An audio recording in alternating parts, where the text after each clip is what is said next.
Над 200 прилепчани, верници, занаетчии и членови на планинарското друштво Картуш денеска на доброволна акција во расчистување на остатоците од огнената стихија, која во понеделникот за 3 часа ги пеплоса манастирските конаци на Трескавец.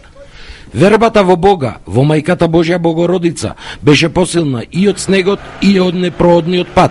Некој пеш, ретко кој со джип, од утрово се подврв од Златоврв, го чиста тона што не е употребливо, за да се создадат услови да почне возобновувањето на конаците, а манастирот што поскоро да го добие вековниот сјај, достоен за овој Божи храм.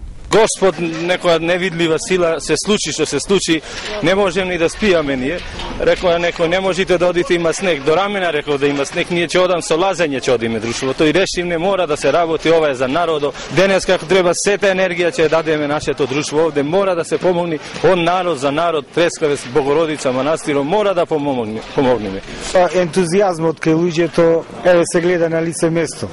Без да му се вели, без организирање, сами дојдоја да се поможи, да се врати сјајот на овој манастир кој што стварно за Прилеп и за Македонија представува нешто премногу значајно.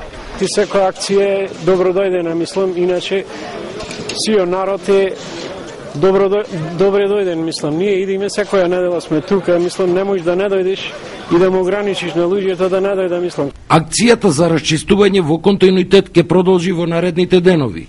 Координативното тело има план и тој мора да се реализира, зашто пролетва ќе почне големата акција за големата градба на големите манастирски конаци.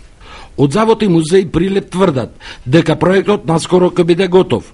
Основата меѓу првиот и вториот кат и носечките столбови ќе бидат од бетон, а конаците во круг околу црквата Успение на Пресвета Богородица меѓу себе поделени со посебни заштитни зидови, за да не се повтори евентуален пожар, како оној од пред 20 години и оној од понеделникот, и да го уништи ова наше верско, духовно и културно богатство.